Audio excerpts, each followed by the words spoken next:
You are listening to Power Stance Gamers Podcast, the best place for quality tabletop banter. With your hosts, Jacob, Greg, and Muddi.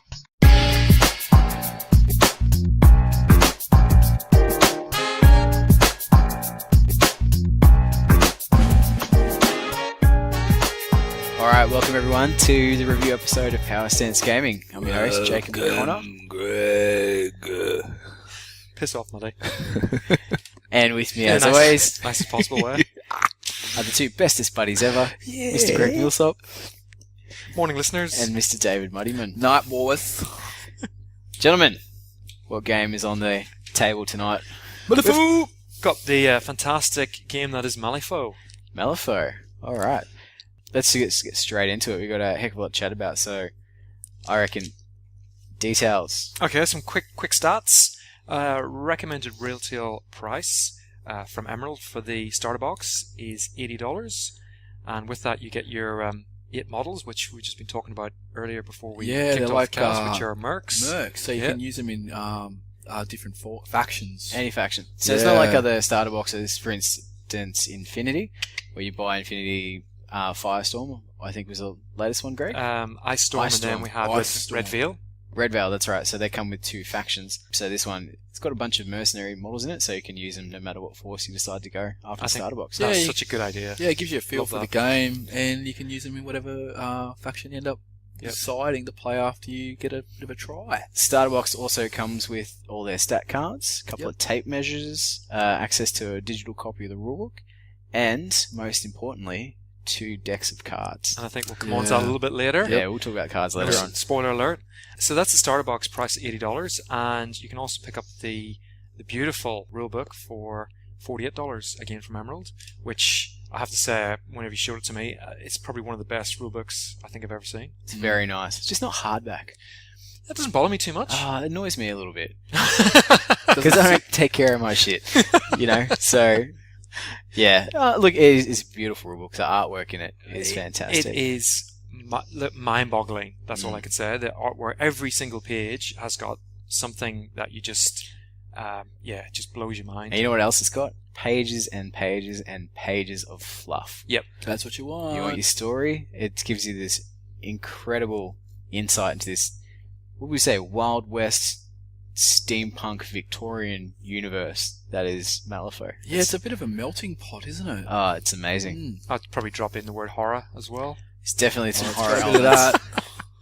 The manufacturer's Wyrd, with a Y. Wyrd Miniatures. Yep. Players at least 2+. You could definitely play this with a multiplayer game format, but certainly 2+ is where it's at, or certainly at least 2 players at least. Yep. And the other thing we need to mention is we didn't play with the starter box. Jacob's kindly lent us his gear for the game we played last week. Muddi, was it? Yep.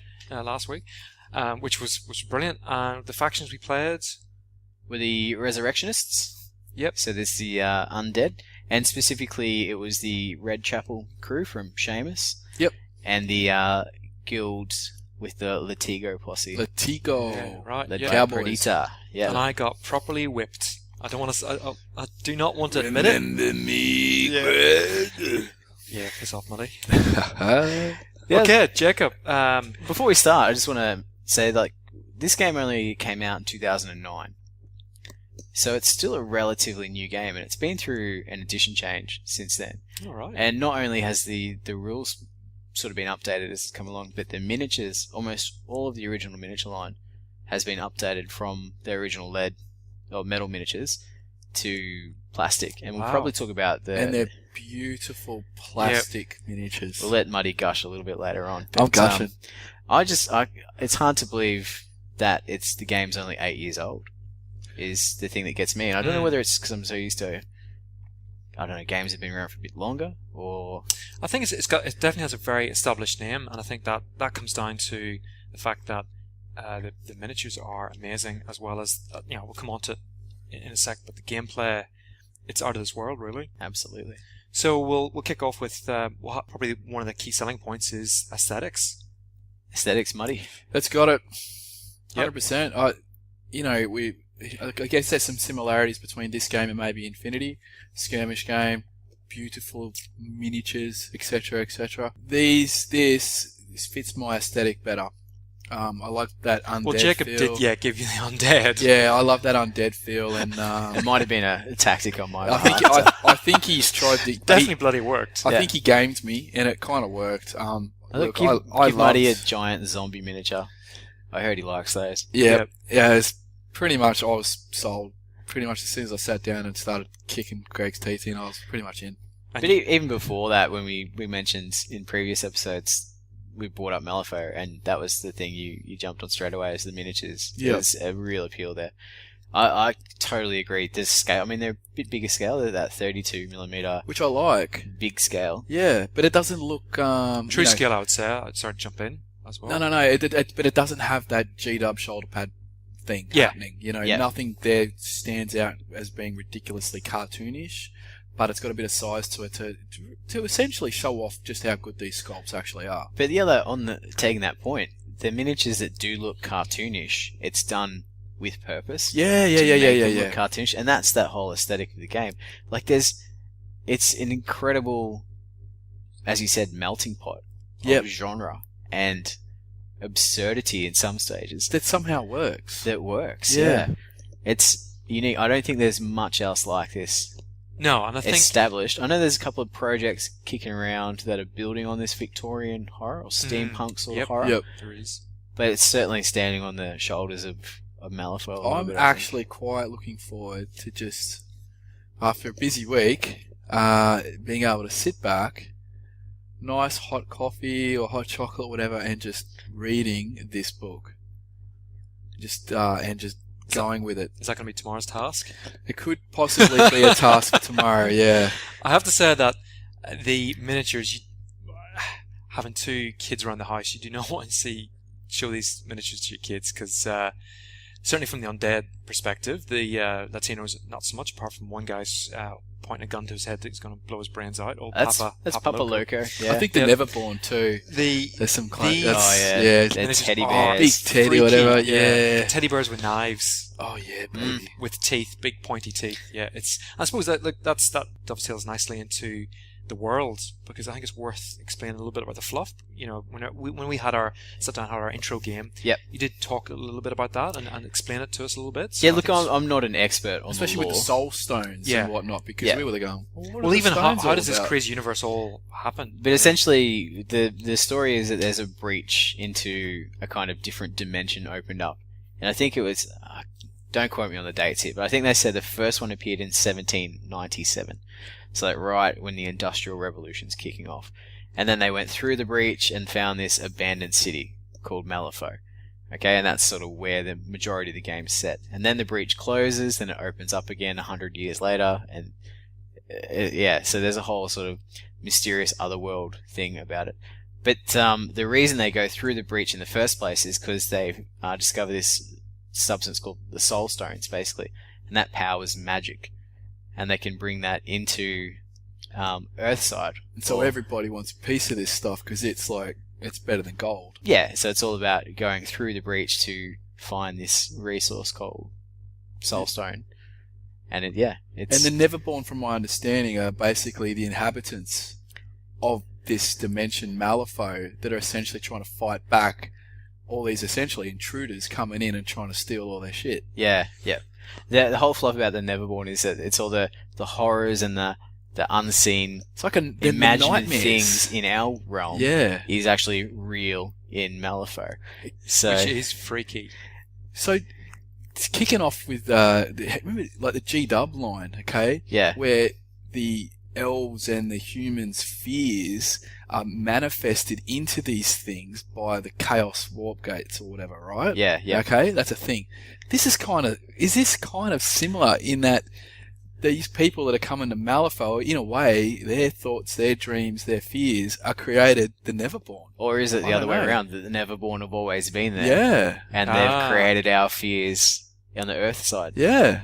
So, it's a really interesting fluff. And then because it's set in, like, 18 whenever, when the breach opens up again, I think the game date in the game is actually 1901. Yep. So at, like, the height of the Industrial Revolution, we've got steam, we've got magic, we've got cowboys, we've got gunpowder.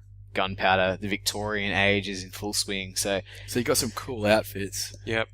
Very cool outfits. Yeah. Well, even these guys, the undead dudes. I mean, you got essentially some ladies of the night that have carked it, and are flighting their business around, trying to kill you basically, and lure you into some well, deathly embrace. Last week, didn't it? You lured me and you killed me. Oh, look at this flesh construct. Oh my god, that's just win. Just win. Yeah, they are amazing. There's some great stuff there. And again, like these guys have only seen in the flesh my two factions, and they're only a small slice of each of those factions. Yeah, because when I do crews or anything, I always theme them. So I've got the Latigos because they're all themey, and I've got the Red Chapel because it's all themey. I like that though. So even in the reses and the guild, there's whole branches that I haven't got. So how many factions is there in the world? That's an interesting question, Greg. I'm not Googling anything at the moment. And interestingly, I think when we were playing, we played with 4 dudes versus 4, and that was a 12-point game you mentioned, I think, wasn't it? Or 15? 4 or 5. 15. 15-point game. Yeah. And yep. we played with 4 or 5 dudes. Yep. And I think you were saying like a tournament level or the sort of standard scene is it 30 points? Is that right, or is it a bit more? I think it's a bit more. I think it's about 40. 40. Yeah, right. Yeah. Okay. And you're looking about 12 to 15 minis? Right? No, probably less than that. You're probably going to get some expensive ones. Gotcha. Yeah, exactly. Yeah. So you're probably looking 6 to 8. Yeah, okay. Just 6 to 8 miniatures. That's all That's you need. Because the other thing, we didn't use any masters. Upgrades. We didn't have masters. We only had henchmen. Yeah. Such a dangerous line to say. Only need 6 or 8 miniatures. Well, that's the beauty part is that that Wyrd miniatures do their crew boxes. Yeah, they're good value too. They're great value. So you buy a box and it's got 6 or so minis in it, and they range depending on what's in there. And it's themed. $40 to $60 roughly from your friendly local gaming store. Yeah, because one of the ones I was looking at for the Neverborn is on there. Don't quite ask me to tell you which one it is. I could show you the picture of it, but that's the one I'm looking at. What one are you looking at? Yeah, thanks for that. What? No, yeah. No, seriously, it's a female minis? from Neverborn, and she's got the little Lilith, Mother of Monsters. Yes, Lilith or something, and she's got the little fat little. Yeah, cherubs. Yeah. Yep. And she is a beast. Yeah, I know. I looked it up and said she's kick ass, and then you get all these little things to sort of just do shit. I was like, oh fuck yeah, sounds good. Yeah, she is. And that's $44. Yeah, I know. But then you had me suckered with these, didn't you? So I'm like, oh fuck! But I didn't want to go buy them because you've already got them. I'm like, well, you can use them anytime you want. Yeah, I know. That's why I was like, I don't really need them, but I really do dig these guys, the Resurrectionists. Well, have you seen the reses with like the punk zombies? Yeah, they've and got all that stuff. Yeah. Heaps of shit. Like even the is it what's the Asian race? They've got an Asian race. The 10 Thunders. Yeah. Yeah. Like, some of their stuff's just amazing too. Oh, there's so many guys. Because there's guys even on the horses and the knights. And yeah. I'm pretty much sold. Yeah, you are. I am. I'm pissed off. Balls into I'm it. actually pissed off because there's a lot of, for me, a lot of depth in this game that I didn't want to necessarily get into, but because the models just sucked me in, I'm now looking at stuff that I didn't think. I thought but I'm actually looking at it going, oh crap, now I'm in trouble. Interestingly, your masters can sometimes go across factions. So for instance, there's a master for the Resurrectionists who is the coroner for the guild. So during the day, he's the coroner and helps them with their issues. At night, he's raising his horde of zombies. Makes perfect sense. Yeah, it does. That is so clever, and from a fluff point of view, but more so from a marketing point of view, because it gets you to cross factions. Well, that's it. You've got, but it's so morning and you buy his box and it's all the res stuff and you go, yeah, but I wonder what he's like in the guild.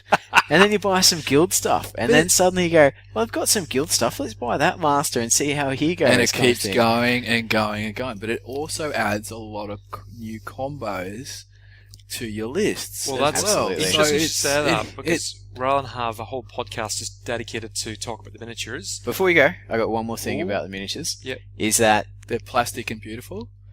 Have we mentioned that? I think I'm not sure. I'm pretty sure I'll say it one more time. Plastic and beautiful. Okay. Thanks. Quality? You want to maybe? That's a term I haven't used. Quality plastic miniatures. The other thing. Are you listening, Corvus? Get amongst it. I'll say That's a barbed comment. I'll say the hard things. Address the elephant in the room. we don't have any listeners in Spain, so I don't know if Carlos is listening. Pretty safe. Is he really Carlos? Yeah. Are you making a generalized? No, that's his name. That's not yet. Are they all Carlos? Are you trying to generalise? I'm just a typical Australian. I'm not sure what they do. Australian, mate. Australian. Can't, mate. Stereotypes are Alright, for me a reason, fucking kangaroo. Can't. No, so the other thing I wanted to mention about the miniatures is that they are essentially collectible in nature, just like X-Wing. You buy your miniature and it comes with all the rules for that miniature. But they are not a blind purchase. But it's not a blind purchase. Make sure you get that out there, boys. Yeah. So, and Muddi was having this discussion when he was talking about looking at investigating models. He said it's kind of tricky to find the rules about the model, and that comes back to you want the rules for the model, you've got to buy the model. You've got to buy it. I know they're not listening, but please release the digital rule book so I can buy the whole thing. Because I would have bought it like a week ago if it was, because then I'd have it dusted. I love having that digital book. I can hop on the train, I can take it in the car, I can go away with it, and I have it. I'm not worried about coffee stains. I just find it interesting, and it's not a knock on them. You can get the free rules as a PDF, but I can't buy the whole thing and put it on my iPad. Yeah. Yep. Yeah. No, I see where you come from. Yeah. And I think that's something that companies are going to face in the future. Is people going, well, do they have digital? Yep. And if not, well, I figure if I'm like this, there's got to be other people the same way, right? There's two interesting points you make. Number one, yes, 100% about the digital rules, but the fact that their core rules are free, I think, again, that's a big tick in their box. Oh, it's a huge tick in the box. The IP for it is phenomenal, I think. It's not your regular war game. I mean, it's a war game, yes, tabletop war game, but it's by no means your normal tabletop war game. Definitely not normal. No, this one's got innovation coming out the wazoo. So to put their IP up there for everybody to get access to it, I think is just incredible. I think hats off. You are listening to Power Stance Gamers. And now, this. Let's just skip to innovation. Ask me if it's got innovation. It's got it in the wazoos, bro. Alright. Muddi. Yep. Is this game innovative? Oh, it is so innovation, bro. Probably the gameplay and the innovation, we'll couple those together because, let's be honest, the gameplay, how does it work? How does it run? Oh, basically, I move forward and beat you to a pulp. That's pretty much how it works. No, you need to wait till Greg moves his shooty guys into close combat with you. Yeah, it was an interesting move. It didn't quite pay off. Thought he'd catch you by surprise. He thought he might catch me by surprise until I charged in and lured him with my sexy undead ladies. Made a bit of an error not reading the dude's cards. That's probably what I should have done at the start. Yeah, it was good though. Did you actually enjoy the game? I like it. I guess I was a bit taken back during the review game because I actually had glanced at the rules. I hadn't read them, but I'd quickly skipped through them. So I had a bit of an idea of how it all worked, and I was super excited. I was like, can't wait to actually get the gear and have a game. And then when I realized it was all that, combo orientated, I have to say, it put me off. But I'll probably let Jacob explain the gameplay a bit better because he's got the more experience. Sure. Alright, so basically the turns are structured with an I go, you go alternating models sort of thing. So I activate a model, and each model generates action points, and it's usually 2, except your masters, they generate 3. And each action that they can do has a certain number of points. So I might move a model, and it might move and shoot for 2 action points kind of thing. And then Muddi can move a model and do its 2 actions, whatever. And then we sort of go back and forth like that until we've activated all our models. The key is, as Greg mentioned earlier, it's the combos. That's where it's at. Just talking about the movement, I think some with mine, if I had someone within a certain distance of someone else, I could activate that person immediately, which obviously meant that I was kind of skipping the initiative, basically. Yeah, if you want to call it that, which was great. Yep. So, as I said, it's all about the combo. So if you know how your crew works together, and that's the beautiful thing about getting a theme, because that usually only works with all the bells can activate around each other, or the Latigos, the family members, can do that sort of thing. So it really sort of helps you with your themed crew there. That's good. It's almost like the rules are forcing you to have a theme. Yeah, I like that. But you can only ever do that once per turn, so you can't chain activate your whole crew. No. So, but it was good. Like when we first lined up, and I think after the first turn, I was like, my eyes started going, oh, I could see all these little combos, even with what you just put in front of me straight away. And so I think that's really what the game's about. And it's funny because when we did the X-Wing review, and I said the synergy of X-Wing put me off. The synergy here is an attracting thing. Yeah, and it's essentially the same thing. It is. I don't know. And I think that's just that fickle nature of gamers, isn't it? That sometimes something works and it tickles our fancy, and sometimes you go, I'm not a huge fan of that. And it could be very similar.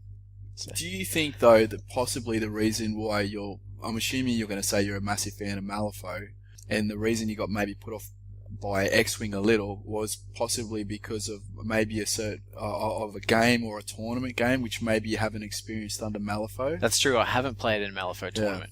So perhaps, I haven't been... I've been pantsed. Yeah. I've been taken to town in games of Malifaux, and that's cool. But... yeah, I don't know. There was just something about it. It wasn't in that super competitive environment which might have turned you off. Yeah. Instead, it's just us or whoever you're playing with having a game. And if you get beaten by someone that you know and you know, et cetera, that's usually not a big deal. Could have been. Greg's still sucking, I think. He's a bit sore. Look at him in the corner there. Stop picking on me. You're bullying. You got to use painted miniatures in a game. So, and amazing miniatures. I think also, and the reason why plastic. I think it's innovative is the use of the cards. Yeah, that's the big thing that we probably should. That is the right big now. sell point. This is the sell point that I thought Jacob would be like shouting to the sky about. I've been saving it. Damn saving you guys, I don't need you anymore. Yes, there's no dice in this game at all. No dice. I know. I was worried about this, and it's great. It's so good because you still get your random outcomes from cards. You got your deck of cards that you flip over to get your random outcome. So you're going to get a number between 1 and 13 plus the jokers, which are basically wild cards in the game. So it's a really different way to play a game. And the other key thing with the cards is you actually get 6 cards in your hand. Sorry? 6 cards. 6 cards. Basically, you can use that to cheat a flip. So if you flip a card over and it's a 2 and you need a 7 and you've got a 7 in your hand, you can play that hand down instead of the 2. And it really adds a strategic thing as well. But then you also had the suits that had a certain ability, like did certain things to your abilities of your cards. Like if you flipped a card of a certain suit, depending on which faction you're with, it also gave you additional benefits to whatever you're trying to do. Yeah, absolutely. And they call them triggers. So you can trigger, say you might have an attack with your, and I'm looking at Latigos now, so they've Papa got Loco's dynamite. Papa Loco's dynamite. So to use his dynamite, he needs to win a duel, so beat an opponent's flip with his flip. But he also needs to flip a ram as the suit for it to work. But if he flips that ram, not only does it go off, he also activates a special trigger with it as well. And like the peacemakers, the pistols that the Latigos all use, they've got a critical hit trigger, so they can hit on anything. They can flip any card, it will count as a hit. But if they flip a ram, or cheat with a ram, they get to activate the critical hit, which does extra damage. It's also probably worth pointing out that there's no clubs, spades, hearts, or diamonds. Yep. There are masks, rams, ravens, and tomes. That's it. Yep. So yeah, you don't crows and tomes. Ah, not ravens. Yeah. Anyway. I think I was saying ravens the whole way through the review game though. So. Yeah. So I thought that was interesting as well. They've got the different, moving away from the traditional deck of cards to more of their own flavor. There's a little conversion table. You can still use a normal set of cards though if you wanted to, but if you're playing this game, get the cards. You want the cards are and awesome. even the cards are The beautifully artwork is printed, phenomenal. and artwork is amazing. Don't show them to your kids. No. Yeah, there's some freaky stuff But- on there. And it's- my arcane deck that I got, and I've said it before, time and time again, it's the nicest deck of And they've cards got I've ever on held. their In my hand. website- How much is a deck of cards? You get them for $15 to $20, roughly, depending on what one you're getting. And So they've there's got a few multiple. options. They got that's what I was going to say. They got multiple different versions of cards as well that you can get. Mhm. I think they got like light decks, dark decks, a whole bunch of others. I was amazed just because I've been hopping on the website, having a flip through, trying to figure things out and seeing what I want to purchase. Just how much cool stuff they've got. Yep. And they've got I don't know if you know this, Greg. They've got their own terrain as well that you can buy, so you can dress your board up with their terrain as well. They're like a One-stop shop. one-stop shop. Mhm. I know. Absolutely. They've got the terrain. You can get proper mats for them. You know, they got. Have you seen the clown? The circus. Yeah. They got circus terrain and stuff. If you want That's to do your freaky. board. It's just. How can you not get excited about this game? It's Yeah, pretty it is. cool. Yeah. I think it's also worth noting. Damn you, Wyrd. With the Fate deck, it's also worth pointing out that so whenever you play a card and it doesn't achieve the desired result, you can then, like Jacob said, Cheat it, you can yeah. cheat it, but then your opponent can also choose to cheat it as well. Yeah. So Yep. whoever flips the lowest Lowest goes can first. cheat Correct. first. Yep. Which in itself is a tactic, because in the game that we played, I had to cheat the card because it was just so crap to keep my guy alive, and unfortunately, in doing so, had to use whatever the Latino's chief trigger was, which I think was the ram, Jacob said earlier. So I had to use my ram, which I was saving to use for Papa Loco's dynamite to blow you up and hopefully Because I turn the tide of the game to swing towards me. But because you forced me to play I that card, kept forcing you to try and get your cards Yep. out, so that when I wanted to do the big thing I wanted to do, you had no cards to basically cheat Yep. you out of a crappy result. so there's a total game within games in this game. Oh, there's so many tactics to Yep. be played to, and I thought, yourself obviously being right into infinity with the combo, less combo from what you're telling me. I thought you would have really got into this. Yeah, it's interestingly, Jacob hit the nail on the head earlier. It's funny, X-Wing appeals to me, and I love it, and that's a combo game. Even though with my kids, we don't play the combos just quite yet.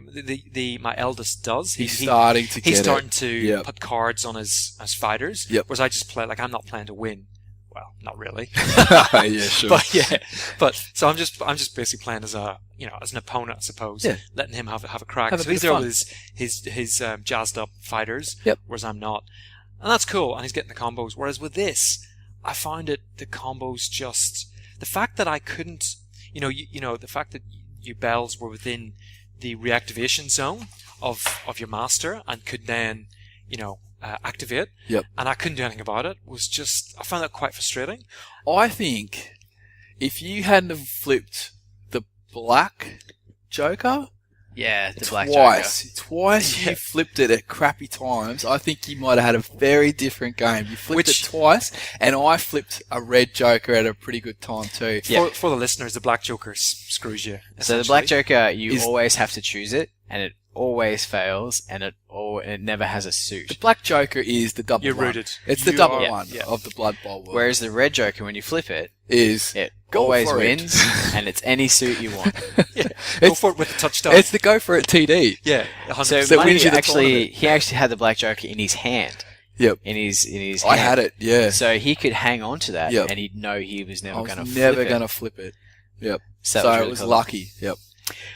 The other thing that I really love about this game is the way that they set up the missions, basically. So when you agree to a game, you go, "Hey, Muddi, come around. We'll play a 40-point game." Okay. Then Muddi gets here. Then what we do is we go, right, we'll flip a card and see what deployment we're playing. Okay? And there's a couple of different options for deployment, and it can really change how the game pans out. And then we go, right, so then we're going to determine our strategy, which is the overall victory conditions.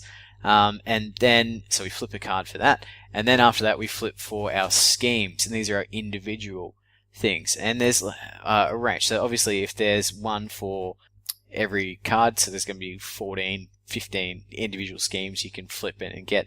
And there's some really weird stuff, like there's a prison break, plant evidence, take prisoners, springer traps. Like there's a whole bunch of really weird and characterful sort of schemes that you can play there. And then the best bit from there is once you know your strategy, schemes, and deployment, that's when you pick your crew.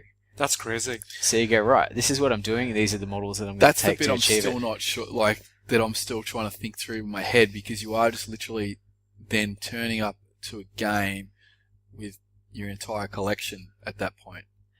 And I was going to ask you, we might be jumping ahead, I'm not sure, but how does this get resolved at tournaments? Are you literally just turning up with every model in your collection? I'm going to say, I don't know, I've not played in tournaments before, so that's maybe something you can look into, but it's it's very interesting to think that rather than you rock up with your list and roll for your mission, you are literally tailoring each game to what you flip over for your And I think the reason is there are some schemes in particular that you just can't achieve with some models. So you need to go, right, this is what I need to achieve, what am I going to take to do it? That's awesome, because as we know in other games, and I'm thinking specifically Infinity, there's certain factions can't achieve certain missions or certain classified objectives. They just can't do it. So, you're hamstringing yourself from the get-go on a particular mission. So the fact that you can tailor your force to that particular, I think it's very clever. It's the whole thing is mind-blowing at how clever it is. Mm-hmm. How Wyrd stroke, whoever wrote this the rule set came up with it is beyond me. It is just so different. Maybe they came from another dimension. So I guess the only other thing we really need to talk about, and we've kind of touched on a bit with gameplay, is the individual models and the individual characteristics. So, as Muddi was saying, okay, his bells have a particular set of rules, and that's every bell has those same set of rules. And you kind of need to know how those rules interact within your faction to get the most out of them. So, unlike other games where you just get in the rulebook like a whole blanket list of rules and you can pick and choose what you get, your model comes with this set of rules and you can go from there. So, it's really interesting. And again, it's all about the synergies and the combos, like how they all work together. And knowing what your opponent can do is also pretty important, I think, if you're going to play this competitively. Yeah, as well. Yeah. Just as important. Also worth touching on size of board and terrain spread. The game's played on a 3x3 board, which is the way of the future. I keep saying 4x4s, 6x4s. Get rid of them. 3x3s. That's what I want to play on. 3x3 works on most dining tables with room to burn. It's very friendly, I think. Yep. And terrain, they stay roughly a third of the board, so good coverage. Not too dense though. If it's too dense, you're just playing cat and mouse the whole time, and there's a lot of stuff that relies on line of sight in this. Yeah, I was about to say your whole crew was, pistol, poo, poo. And so was your lure. Yeah. Yep. Yeah. Your stupid 18-inch lure. Yeah, it needed line of sight. Did it need line of sight? Yes, it did. So there's lots of stuff with that, but it's the same as any sort of skirmishy game. If you have too much terrain, it just... And man, you can theme it, can't you? Like, you were talking about getting a railroad or a train-themed table, which I just love the sound of. Honestly, I don't think I need any more terrain. Yes, you do. You just sold the whole pass, of course you do. It's just... You better run on school building holidays even too. more. Yeah. Got plenty of time. Yeah, you need stuff to do. Oh, you're evil, you two. Yeah, so I've got... And we'll put some photos of our games up on social, so you can see the sort of setup we've got. Roughly 25% to 30, I'd say, on this board. But it's a good mix. So you want blocking terrain, linear terrain, a couple of line of sight, sort of area terrain pieces, if you will. And it says that you can, with your opponent, flip a card and alternate placing pieces and that sort of stuff. But it's the same as all of my games. I like having a nice theme board. So we've got the gallows set up in the middle of the board, in the middle of the village kind of thing. Build a narrative. There was a few Latigos hanging off the gallows at the end of the last game. Yeah. So Flesh Construct carried them up, strapped them up. Cry myself to sleep tonight. Hello, Greg. So I think any other closing thoughts apart from Muddi's going to buy every single miniature in this game, I think, and all the cards and everything to do with it, aren't you? Oh, I'm trying not to. You so are. Oh, it's really not fair. I really wasn't ready for this. It blindsided you, didn't it? It kind of did. See, we're the opposite. I was expecting to be you and expecting to go, like, this is it. I know, that's what I thought. System. I thought you would have been jumping all over this because it was, it's a little bit of X-Wing, it's a little bit, Infinity because it's, skirmish. Yep. Factions, little weird combos and whatnot. I just really like the models. This is going to be a game that will take me a long time to get, I think a very long time that you would take to get good at. Yeah. But, don't have to be that good to beat you lot. That's true. That's actually really true. Although I will be the master of Malifaux. I'm not rolling dice in this Jacob's one, house. so. Jacob, any closing thoughts? Look, as I said, I just think it's such a different beast to other games that I play. And I think that's one of the reasons I love it so much. It always feels fresh. When I come back to Malifaux after playing games, and I might only play it once every 4, 5, 6 months. Like, I might crack it out a couple of times a year at the most. But when I do, it always feels fresh. Yep. And I always have to reread the rulebook because I go, that's not how that can work. And you read it and go, oh yeah, that's how it works. Because it is that different from other games I play. When you say it's always feeling fresh, like, is that because because the mechanics are so different with, obviously the no dice policy, basically? Yeah, that's always refreshing to me. It's refreshing to you, like, wow, this really feels like a new game again because I'm not picking up those dice, however many numbers are on it. You're not rolling anything. Yeah. Yeah, no, I think so. And as I said, it's just so different. Even when we were role playing every week, it was nice when we had a break from that cracked out Malifaux, and again, it felt so different from the role playing. Not just from the tabletop stuff as well. So great. You are listening to Power Stance Gamers. And now, this. Alright, gentlemen. Dice. How many? Yeah, how many dice, Muddi? As if I need to ask. Look at the smile on your face. I so don't want to say it. You bastards! No, hang on. Explain the scale. So, 5 being, I must go out and immediately buy it. Yes, because you chipped him on X-Wing, he's chipping you on this. Look, okay, because I can do this. I can divorce myself out of the equation. I'm saying for the regular player out there, I'm going to say 4. Because it's not, you don't have to rush out and buy it. This isn't the great, for everybody, the greatest thing since sliced bread. Okay? I can do that. For me, though, it's fine. It's almost like with me and Spectre last week, where I said, okay, for the average gamer that wants an interesting game with tight rules, it's a 4. It's a 4. But if you're looking for something like this, then it's really hard to speak critically of the game. This is something I think most people that have played, I'd say, games before. I don't know. I reckon. No, you know what? I think you could even jump straight into this. I don't think it'd be a major for sure. problem with Look, that.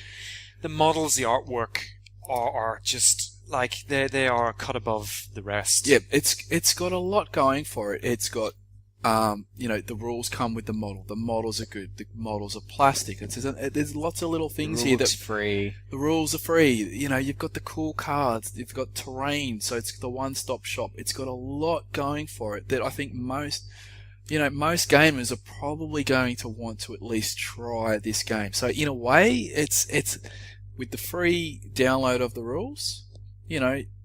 Buy I think we were saying before. What was it? $40 odd at Emerald, is it? For one of those starter boxes? Alright, so $80 for the starter box. Alright, but $80 for the starter box. Yeah. Alright, for $80 for the starter box, most people who play games probably should purchase this from Emerald and throw it on the table and see if they like it. It's got just so much going for it that ticks my boxes, and with the good, playing with just the cards and the one-stop shop philosophy with the terrain and everything, I just think it's an easy sell. So when you're buying it? I so didn't want to, but It's the Neverborn and the Resurrectionist that have got me hooked. We'll get both then. Yeah, I'll probably get into it. Well, it is. It's happening. Like I said, I would have already had it in my hands already if it was digital. I would have just digitally bought it and been just devouring the rules and reading the characters and the combos to build my crew. I'm going to have to do the book. You bastards, weird. Sort it out. But that's fine. And I'll tell you another good reason. I know I'm kind of jogging all over the place, but the reason I like the digital books as well is you can take the shots. Screenshots. The screenshots. It's awesome screensavers and whatnot for your iPads or if you wanted to take it to Harvey Norman and get it blown up and put a little poster in your room of some of the beautiful artwork in these books. I do it all the time with a lot of the rule books. Yeah, cool. Jacob. I'm with Muddi on this. I think 4 dice. 4 dice, not 4 5. dice. Because this is your review. Yeah, I know. Unlike Muddi, who give it the general populace a review, and then your own. So yeah, in fact, you give 2 reviews there. Well, wait up. Pot, kettle, black, glass houses, all that sort of stuff, bro. I think if we're coming back to the game itself, I think it's incredibly solid. I think it's great. But to me, and again, I haven't played it at a tournament, so I can't see it ticking that 5th dice yet until I've cracked out in tournament and said, yeah, I survived that. And I think the reason I wouldn't do that is information overload. Just having to know so much about the game. I think that might even suck some of the fun out of it. Yeah. I agree with you there. Yeah. Because I prefer my games, you guys don't. Simple, streamlined. I want to play the game rather than trying to think about all the stuff. Yeah. This game's got a lot of stuff, but it's that good that I'm willing to actually invest a little bit of time into it. I'm not saying I'm going to tournaments to play this. That's just not my style. But cracking it on it with you know what? No dramas. We've said in the past that we'll revisit games in those reviews. Yeah. It might be really interesting to once you get a crew and you've played more games, to come back and see how it goes. Yep. Greg, once you've beaten me once or twice, see how you feel about it. I'll be a tournament whore by the time. But that's the thing. That's what I'm going to do. In the next 12 months, between now and next time we review it, I'm going to go to a tournament and see whether my opinion is... So is there any local Malifaux tournaments? Yeah, there's a few getting around. There was Malifaux at BrizCon. That's a good question. And I think there's going to be one at Anzac Cup. So depending on whether I play Infinity both days or... It'd be nice if some of the events just did one day so you could have a little sample. I think Malifaux events are generally one day. Would be one day. I think it would be too, but I'm thinking that Infinity might be then too, right? Hopefully, yeah, but if I don't play Infinity, I don't play Infinity. That's not the end of the world for me. Yeah. Because I think a lot of the games now are, because everyone's branching out so much, they're probably better off doing one day so everyone can kind of do other stuff as well, rather maybe than I'll just run one Malifaux system. at Premier Event. There you go. Interesting. Oh, see now, what am I going to play? Oh. He's been a jerk. It'd be me and you there. I know. Oh, that's alright, it'll be a great day. It's a great day. 3 games. Yeah. Drink Your on. opponent get drunk by midday then. You'll be smashed. You won't be able to read the cards. So I think 4 dice is where I'm at with it now. I think if I could go to a tournament and enjoy it and survive, I think it could very easily jump up to 5. Yeah. But as I said, the big plus for me, and the reason I give it 4 stars, is that it's so fresh. Yep. That no matter, like, I'll play something else, I come back to it, and it just feels fresh and different. And the models are gorgeous, and the rules are tight, and the world is amazing. Quality plastic miniatures. I'm actually starting to talk myself into a 5, so I'm going to stop. Just say it. I could. Just say it. I'm saying 5 No, for I me. need to. My personal take is it's a 5 for 100%. me. Mm-hmm. Which leaves Greg. Oh, Mr. Your Grumpy thoughts? Pants over there. Look at him. Yeah, I have to say I'm torn, and I think it comes back to the X-wing comparison. And I would say, as far as the gameplay is concerned, so as far as the using of the cards, the little cards that come with each individual model, and the rules, it's definitely a 5 as far as that's concerned. Ooh, we're on the way. We're on the way. Yep. So like it ticks, like you said, ticks all the boxes. It's amazing, it really is. And it didn't. what's the word, didn't let me down in that respect. In the aesthetic. Yeah. As far as actual game playing is concerned, I would score it a 3. That's where I'm at. I just didn't like it. I thought I would love it, but just didn't like it. I think you just had a bad deck of cards. But I think what actually solidified it was whenever you mentioned it, you just talked about it there now, was you almost need to know all the rules. You need to almost need to know every single rule. I need to know what all your crew does, so then I can plan in my head what I'm doing and what I don't need to do in order to beat your faction. At the very least, I think you need to know everything that your crew does. Oh yeah, but that's like with any army or any faction. At least then, if you play a crew you never played before, you go, right, well, I know my crew is solid at this. Stick to it. And you can stick to it. But if you kind of flailing around in the dark with models you don't know, which, you guys were, it was your first game. Yeah. I definitely was. I did say have a good read of your cards, but... Yeah, my eyes lit up when I saw the luring combos and whatnot. I was like, oh, right, this is going to be cool. Yeah, it wasn't cool for me. So I would say where I'm currently at with this, I'm probably at a 3. And I really wanted to give it a 5. I'm really desperate. I thought, in fact, whenever I first read the rules, I thought, automatic 5 for me. This is a dead set winner.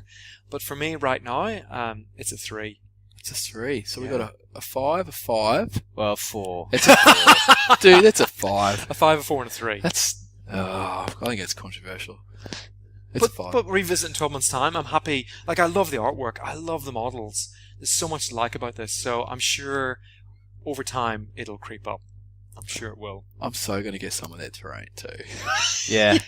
Just... Honestly. Oh, you're critical. Well, that's the thing. I think with if you are going Never one, that was almost perfect for the carnival terrain. Yeah, I know. Because they're just so off. But even that, I can't decide like which way with the theme for the Neverborn, because there's some that are quite ghostly, and then you got the teddy bear type scenario. Is it the changelings or whatever? Got the kids with their faces that like... Oh, yeah. Yeah. Oh. Is it little Candy with the bag? Yes. She's creepy. It's shit. Just awesomeness. So there we have it, listeners. We have a 5, a 4, and a 3. And I hope that gives a bit of insight into the game. Yep. Anything before we finish up, lads? No, I want to crack on. I want to get some stuff. Alrighty. Greg? No. Alright, that's all from me. So, while we've got you here, listeners, we'll just let you know that we're actually going to have a little break over the mid-year holidays. So we'll be back in a couple of weeks, but we'll still be on social media, still kicking around, that sort of stuff. Just need to recharge the creative juices and write a couple of fake reviews to go on the iTunes page. So in the meantime, please get involved in conversations. We're still going to do Workbench Wednesday. We're still going to post some photos up of our games and the stuff we've got going on. And we'll be back in 2 weeks' time. So follow us on iTunes. Make sure you're subscribing. And don't forget to email or post on Greg's Facebook how wrong he is about his review. Yes, tell us how wrong we are. We love that. You can subscribe to us on iTunes, as I said. Follow us on Podbean. Send us an email somehow. Do we have email? We don't have an email yet. Alright, just message on Facebook. That's the easiest way to do it. Yeah, that's probably the best way. Muddi's on Twitter. At PS Gamers. Flesh construct. Eat your face. Hashtag Rezzes. Win. And we'll see you in a couple of weeks. Thanks.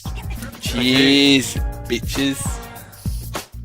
Thank you for listening to Power Stance Gamers, the #1 place for tabletop banter.